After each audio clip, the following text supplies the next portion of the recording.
Hello students, welcome to my channel Jyoti physics lectures. अब मैं जो क्वेश्चन डाल रही हूँ वो आपके जो है अपकमिंग नेट, गेट, चेस्ट, बार या आईआईटी जैम के लिए काफ़ी यूज़फुल क्वेश्चंस हैं।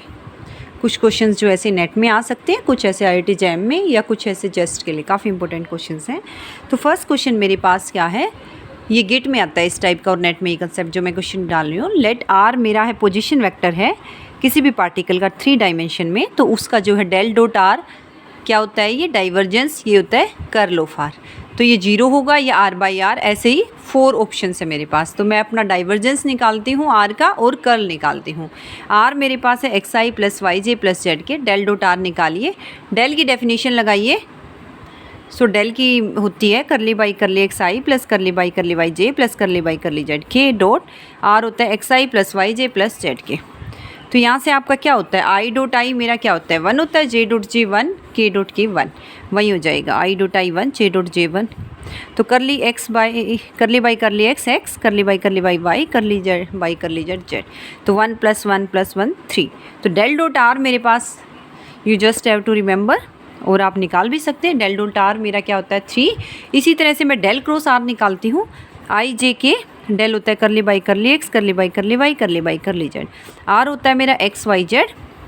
तो आई क्या हो गया, curly Z by curly Y minus curly Y by curly Z, और ऐसे ही minus J curly Z by curly X minus curly x by curly Z plus K curly Y by curly X minus curly x by curly Y. तो ये आपको दिख रहा है Z का वाई के रिस्पेक्ट में 0, वाई का जेड के में, जेड का एक्स, एक्स का जेड, इसी तरह से तीनों क्या हो गई 0। तो 0 आई माइनस 0 जे प्लस 0 के, तो 0 आ रहा है मेरा। तो आंसर मेरा क्या हो गया 4th option. Del dot are मेरा 3 है, डेल क्रॉस आर मेरा क्या है 0। नेक्स्ट क्वेश्चन देखते हैं। ओके, नेक्स्ट क्वेश्चन है जो मेरा क्वांटम मैकेनिक्स का क्वेश्चन है, वेरिएशनल मेथड का। नेट में CSIR के एग्जाम में आपका 100% ये क्वेश्चन आता है, और गेट में भी आता है कई बार आपका, और जेस्ट और बार्क में भी आता है। तो क्या है ये मेरा, पोटेंशियल गिवन है -b into delta function, wave function given है -a to a है जब वो अलग रेंज है, 0 अदरवाइज है। और यहाँ से मुझे क्या बताना है, इसका वेरिएशनल टाइल फंक्शन से एनर्जी निकालनी है, ग्राउंड स्टेट एनर्जी। तो सबसे पहले वेरिएशनल मेथड में आप देख रहे होंगे वेव फंक्शन मेरा कहाँ से कहाँ गिवन है, -a to a cos pi x by 2a। तो सबसे पहले मुझे इस a कांस्टेंट की वैल्यू चाहिए। कैसे नॉर्मलाइज करते हो वेव फंक्शन को, -a to a mod psi x square dx, और ये क्या हो जाएगा psi star x into psi x d x is equal to 1। Psi x मेरे पास ये गिवन है a cos pi x by 2a minus a to a। तो यहाँ से क्या हो गया, वहीं मैंने रेंज लगाई -a to a, साई का स्केयर लीजिए, a square cos square pi x by 2a that is equal to 1। a square constant है। अब लगाइए इसको, limit -a to a, cause मेरा इवन फंक्शन दिख रहा है तो ट्वाइस ऑफ 0 to a मैंने इंटीग्रेशन को चेंज किया, और कोस स्केयर क्या होता है 1 + cos 2 pi x, cos square theta क्या होता है मेरे पास 1 + cos 2 theta whole divided by 2। ये फंक्शन आपने 11th में पढ़ा होगा। 1 + cos 2 pi x by 2a whole divided by 2 into d x equal to 1। 2 से 2 कैंसिल आउट हो गया, a स्केयर 1 का इंटीग्रेशन x है, cos pi x by a रह गया, उसका होगा sin pi x by a whole divided by constant pi by a, limit 0 to a that is equal to 1। तो आपको दिख रहा होगा यहाँ पे तो sin पाई बन रहा है 0, 1 हो जाएगा, कंट्रीब्यूशन हमारा फर्स्ट टर्म से आएगा। तो a स्केयर इंटू एक्स की लिमिट रखोगे a equal to 1, a square आ गया 1 बाई a की वैल्यू आ गई 1 by square root of a। तो a स्केयर मेरा आ चुका। अब मुझे काइनेटिक एनर्जी निकालनी है, ग्राउंड स्टेट की पोटेंशियल एनर्जी निकालनी है, उसके बाद दोनों को सम अप करना है, a स्केयर की वैल्यू रखनी है, और जो p कांस्टेंट है उसको एलिमिनेट कर देना है। ये मेरे स्टेप्स हैं। तो काइनेटिक एनर्जी क्या होती है मेरे पास, सबसे पहले -a to a Sai star t Sai dx, -a to a Sai मेरा है cos pi x by 2a। Kinetic energy होती है मेरी -h cross square by 2m d2 by dx square, a cos pi x by 2a। Just मैंने किसकी value रखी हुई है, p स्केयर बाई 2m होती है जो काइनेटिक एनर्जी। p मेरा होता है h cross -h cross d by dx, तो वहाँ से मैंने वैल्यू रखी हुई है इसकी। तो माइनस आइटा h क्रॉस होता है, सॉरी p जो होता है इंटू d बाई dx। सो यहाँ से क्या हो जाएगा into Sai dx, a square a into a -h cross square by 2m भी मेरा कांस्टेंट है, अंदर क्या रह गया cos pi x by 2a into d2 by dx square cos pi x by 2a into dx। Minus H crow square by 2m, A square की value 1/a है। यहाँ से ब्रैकेट ली मैंने, यहाँ से मैंने अगर डेरिवेटिव में लूँ, आप देख रहे होंगे कोस का एक बार डेरिवेटिव लोगे तो माइनस साइन, और माइनस साइन का फिर से लोगे माइनस कोस। तो इस माइनस को मैंने बाहर निकाल लिया और साथ में मेरा कांस्टेंट 2 बार आ जाएगा, π/2a होल स्क्वायर। इंटीग्रेशन में क्या रह गया, एक कोस πx/2a यहाँ से था, एक यहाँ से आ गया, तो कोस स्क्वायर πx/2a dx। कहाँ क्या आ गया, माइनस माइनस प्लस हो गया, पाई square H cross square by 2 square हो गया 4 × 2 8ma3, ब्रैकेट स्टार्ट।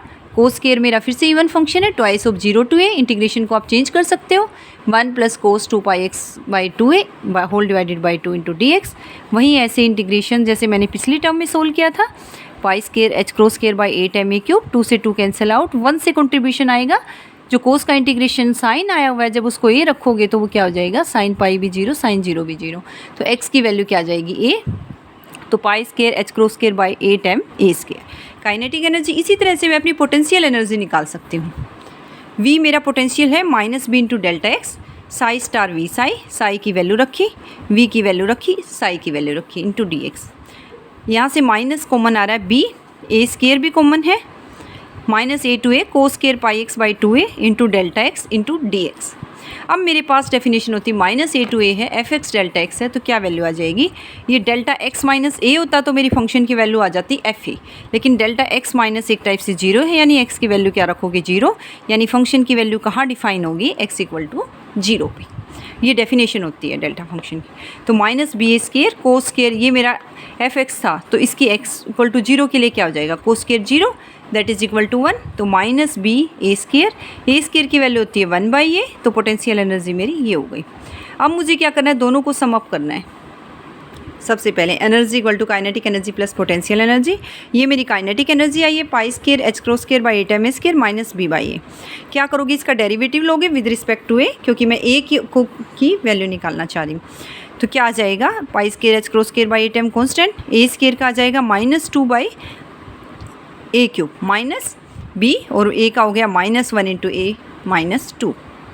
तो यहाँ से क्या आ जाएगा, कर ले बाई कर ले, माइनस पाई स्क्वायर ये चीज़ है, इन दोनों को 0, ये एनर्जी किसके इक्वल लगती है, 0 के equal. So pi square H cross square by 4ma³ equal to b/a²। तो b की वैल्यू क्या आ गई, pi square H cross square by 4ma, लेकिन हमें a को एलिमिनेट करना है, pi square H cross square by 4mb। इसको किस में रख देंगे, a को टोटल एनर्जी में। सो ये मेरी एनर्जी थी, pi square H cross square by 8ma² minus b/a। a की वैल्यू मैं यहाँ दोनों में सब्सटीट्यूट कर दूँगी, pi square H cross square by 8ma², pi square H cross 4 square का whole square by 4mb square का whole square minus b into by a, pi square H cross square by 4mb। तो मैं इसको solve करूँगी तो मेरे पास क्या आ जाएगा, -2mb² by pi H cross square. तो वेरिएशनल मेथड में आपको कांस्टेंट की वैल्यू निकालनी है, काइनेटिक एनर्जी निकालनी है, पोटेंशियल एनर्जी निकालनी है। टोटल एनर्जी को किसके रिस्पेक्ट में डिफ्रेंशिएट करोगे, कांस्टेंट के रिस्पेक्ट में। कांस्टेंट की वैल्यू आ जाएगी, उसको फिर से जो हमने काइनेटिक एनर्जी प्लस पोटेंशियल का सम अप किया था उसमें सब्सटीट्यूट कर देंगे, और इस तरह से मेरी kinetic energy total energy, ground state energy variational method से ये आ गई। इतनी बार ये गेट और नेट में और ये लगा लो जेस्ट में आया हुआ, बहुत बार आता है ये क्वेश्चन। सो आप इस तरह से क्वेश्चंस को वेरिएशनल मेथड को सोल्व कर सकते हैं। नेक्स्ट क्वेश्चन देखते हैं। ओके, मैथमेटिक्स का क्वेश्चन है, लेकिन आया हुआ है जैसे जेस्ट में भी आया हुआ है, IIT JAM के लिए भी यूज़फुल है। गामा 7/2 निकालना है, उसका आर्ग्यूमेंट बोला हुआ है। गामा n का formula, you just have to remember this formula, क्या होता है, n-1 इंटू गामा n-1। तो जैसे आप DU का MSc का एग्जाम देंगे उसमें भी क्वेश्चन आता है इस पे बेस्ड गामा फंक्शन। तो इस फॉर्मूले से 7/2 की वैल्यू निकालिए, 7/2 - 1 5/2, गामा 5/2। अब गामा 5/2 को वैल्यू निकालिए, 3/2 इंटू गामा 3/2। अब गामा 3/2 की वैल्यू निकालिए, n-1 है यानी 3/2 - 1 हाफ, गामा हाफ। तो 5 इंटू 3 15/8, और गामा हाफ होती है √π। ये वैल्यू आपको याद रखनी है, गामा हाफ की वैल्यू √5 की वैल्यू निकालने के बाद आंसर क्या आ जाएगा, 3.32। So B is correct option. Next question देखते हैं। ओके, थर्मोडाइनमिक्स का क्वेश्चन है आपका, काफ़ी यूज़फुल है। गैस को कंप्रेस किया है, प्रेशर था 50 newton per metre square, volume 10 metre cube से 4 मीटर क्यूब में। एनर्जी मैंने 400 जूल यूज़ की, किससे? गैस को हीट करके, यानी ये हीट मैंने सप्लाई की 100 जूल। तो इसकी इंटरनल एनर्जी में क्या चेंज आएगा? फर्स्ट लो, जहाँ भी इंटरनल एनर्जी में चेंज निकालना है फर्स्ट लो याद रखिए, जो भी हम सिस्टम को हीट सप्लाई करें कुछ तो सिस्टम की इंटरनल एनर्जी इंक्रीज़ करेगी, कुछ वर्क डन होगा। तो डेल्टा क्यू मैंने 100 जूल हीट दी है, डेल्टा डब्ल्यू क्या आ रहा है फर्स्ट इक्वेशन से? Delta Q minus delta U. तो डेल्टा डब्ल्यू क्या होता है? पी इंटू डेल्टा वी, यही होता है। तो डेल्टा वी क्या होता है? V2 minus V1, final volume minus initial volume. Final मेरा 4 हो गया है, इनिशियल 10 था, तो ये माइनस 300 जूल आ गई। यहाँ से डेल्टा यू निकालना है मुझे, change in internal energy, delta Q minus delta W. और मैंने हीट दी है सिस्टम को 100 माइनस डेल्टा डब्ल्यू है माइनस 300, 400 जूल। ओके, तो इसका ऑप्शन क्या हो गया? Increase by 400 joule. पॉजिटिव आ रही है तो increase, A option. Next question देखते हैं। ओके, लेजर का क्वेश्चन है, वेरी इंपॉर्टेंट क्वेश्चन आपका। कोहेरेंस लेंथ आपको गिवन है, तो आपको कोहेरेंस टाइम आपको गिवन है, वेवलेंथ आपको गिवन है, कोहेरेंस लेंथ निकालनी है और स्पेक्ट्रल हाफ विड्थ निकालनी है। नेट में और गेट में बहुत बार आता है ये क्वेश्चन, और आता है ये कंसेप्ट जेस्ट में भी है। तो कोहेरेंस लेंथ क्या होती है मेरी? लेंथ जैसे आपका क्या होता है? डिस्टेंस एक टाइप से, वेलोसिटी इंटू टाइम, सी इंटू कोहेरेंस टाइम, सी 3 इंटू 10⁸ कोहेरेंस टाइम मुझे गिवन है, वैल्यू आ गई 12 इंटू 10⁻³ मीटर। अगर आपके पास कोहेरेंस लेंथ आ गई तो जो है स्पेक्ट्रल हाफ विड्थ भी निकाल सकते हैं हम। क्या होती है? डेल्टा लैम्डा से डिनोट करते हैं, lambda square by coherence length. Wavelength मुझे गिवन है 740 nanometre, whole square by 12 into 10⁻³। Answer आ गया 0.45 into 10⁻⁻16 metre. Okay, next question देखिए। नेक्स्ट क्वेश्चन दिखने में सिंपल लग रहा है लेकिन मिस्टेक होने के बहुत चांसेस हैं। आइगन वैल्यूज़ निकालने हैं मुझे, जो ये मैट्रिक्स गिवन है, कौन सी आइगन वैल्यूज़ होंगी? कैसे निकालते हैं? जो मैट्रिक्स गिवन है ए माइनस लैम्डा आई, जो कि कैरेक्टरिस्टिक इक्वेशन होती है इक्वल टू 0। तो कोस थीटा था मेरा minus sign theta cos theta. तो माइनस लैम्डा आई करोगे, आई क्या होता है मेरा? आई होता है 1 0 0 1। तो लैम्डा इन डायगोनल पे मल्टीप्लाई हो जाएगा, तो माइनस लैम्डा यहाँ आ जाएगा, माइनस लैम्डा। इसको सोल्व करोगे तो cos theta minus lambda whole square minus sine square theta equal to 0। इसको एक्सपेंड कीजिए, cos square theta plus lambda square minus 2 lambda cos theta minus plus sine square theta. ये दोनों मिलके क्या बनाएंगे? 1 lambda square minus 2 lambda cos theta plus 1। अब lambda की value निकालिए, क्या हो जाएगी? माइनस बी, यानी माइनस माइनस प्लस हो गया। लैम्डा के साथ क्या है? माइनस 2 कोस थीटा, तो 2 cos theta plus minus b square 4 cos square theta minus 4ac। A मेरा 1 है, सी मेरा 1 है, 4। 2 कोस थीटा प्लस माइनस ये 4 कोस स्क्वायर थीटा माइनस 4 है, तो 4 कॉमन निकालोगे तो cos square theta minus 1 whole divided by 2। 2 से 2 कैंसिल आउट हो जाएगा, क्या बचा? कोस थीटा प्लस माइनस, अब इसका माइनस साइन को बाहर निकाल दो तो क्या रह गया? आईटा 1 माइनस कोस स्क्वायर थीटा। ये आ गया कोस theta plus minus आईटा 1 minus cos square theta होता है साइन स्क्वायर थीटा, लेकिन स्क्वायर रूट से बाहर आएगा तो साइन थीटा। तो ये क्या वैल्यूज़ आ गई? Cos theta plus iota sine theta, cos theta minus iota sine theta. ये मेरी एक्सपोनेंशियल आईटा थीटा है, ये मेरी एक्सपोनेंशियल माइनस आईटा थीटा है। तो आंसर मेरा क्या आ गया? Exponential of plus minus iota theta. So मेरा ऑप्शन क्या हो गया इसमें? फर्स्ट ऑप्शन हो गया। तो आपको क्या पता होना चाहिए? एक्सपोनेंशियल आईटा थीटा क्या होता है? Cos theta plus iota sine theta. Okay, thanks all. फिर भी आपको जो है क्वेरीज़ हैं तो आप कमेंट बॉक्स में डाल सकते हैं। अगर मेरे चैनल का नेक्स्ट वीडियो का नोटिफिकेशन चाहिए तो you can subscribe my channel. Okay, thanks all.